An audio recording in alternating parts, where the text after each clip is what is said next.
বন্ধুরা, আপনারা দেখছেন কুকিং হাউস অফ অনিমা। আজকের রেসিপি আলুর পরোটা, একদম খুব সহজেই করে দেখাচ্ছি। তার জন্য আমি এখানে একটুখানি বেকিং সোডা দিয়ে দিলাম, একটু চিনি দিয়ে দিলাম, তেল দিয়ে দিলাম সাদা তেল ময়ামের জন্য, আর একটুখানি স্বাদ অনুযায়ী নুন দিয়ে দিলাম। একদম সহজভাবে দেখাবো, পুর ভরে বেলতে লাগবে না, খুব সহজেই করা যাবে। আমি শুকনো উপকরণগুলো ভালো করে আগে মেখে নেব। তোমরা চাইলে এখানে ময়দা নিতে পারো, আজকে আমি আটা দিয়েই করে দেখাবো। ময়দার থেকে তো আটাটা হেলদি।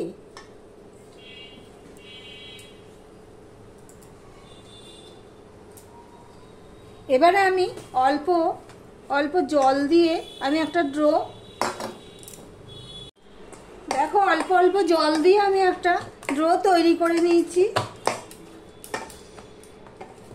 এবারে এটাকে আমি একটু তেল মাখিয়ে উপরটা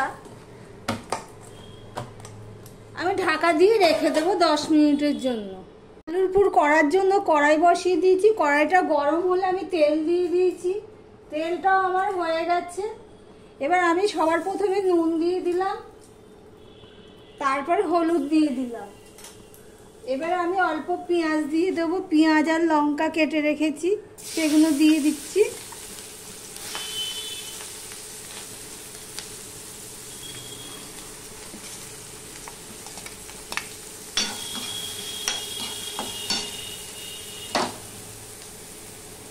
পেঁয়াজ আর লঙ্কাটা লাল লাল হয়ে গেছে, অল্প একটু টমেটো আমি দিয়ে দিলাম। টমেটোটা নরম হয়ে গেছে, হাতা দিয়ে এরমভাবে গলে যাচ্ছে। এই অবস্থায় আগে থেকে সিদ্ধ করা আলু আমি দিয়ে দিচ্ছি।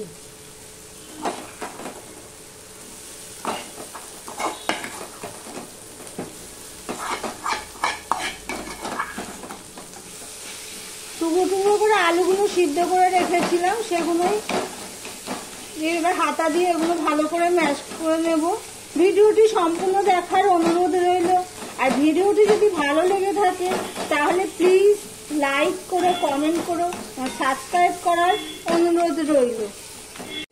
আলুর পুরটা আমার রেডি হয়ে গেছে। এদিকে আলুর পুরটা ঠান্ডা হতে থাক, এদিকে এটা আমি লেচি করে নেব ছোট ছোট করে। আমি আরো 2 মিনিটের মতো মেখে নিচ্ছি।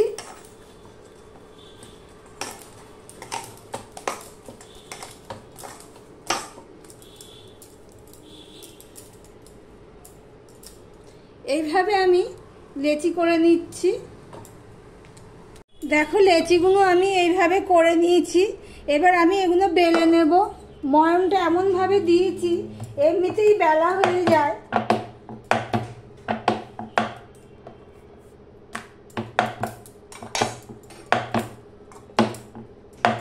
তোমরা যদি এমনিতে বেলতে না পারো একটু তেল দিয়ে দেবে, যতটা পারবে একটু টেনে টেনে পাতলা করে বেলবে।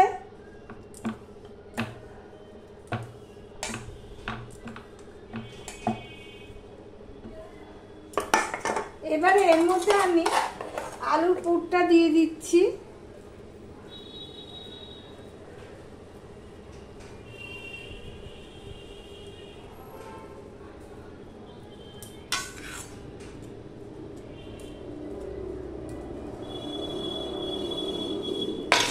যাতে খুলে না যায় একটু জল দিয়ে দিলাম।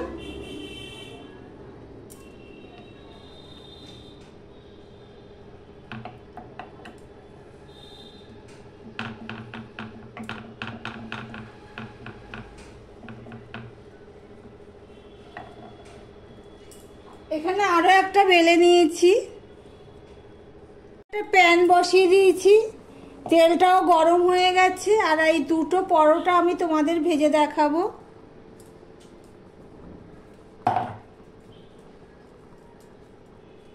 এমনিতে সব ভাজাভুজি লো টু মিডিয়ামে ভাজতে হয়,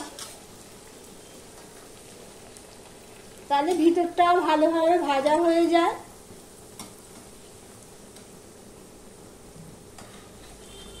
আমি ওই জন্য মিডিয়ামে করে দিয়ে ভাজছি। এদিকে আমি আরো একটা দিয়ে দিলাম।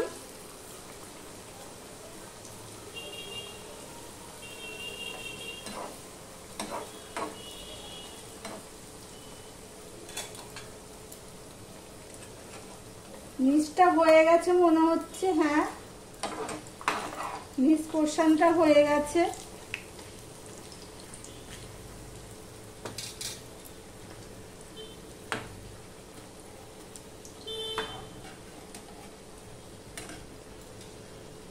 আমি একটু ঘুরিয়ে দিই তাহলে সুবিধা হবে।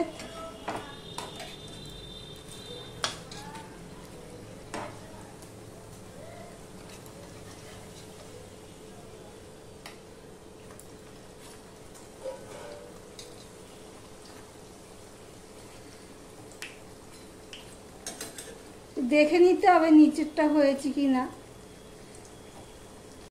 পরোটাগুলো হয়ে গেছে, এবার আমি তুলে নিচ্ছি।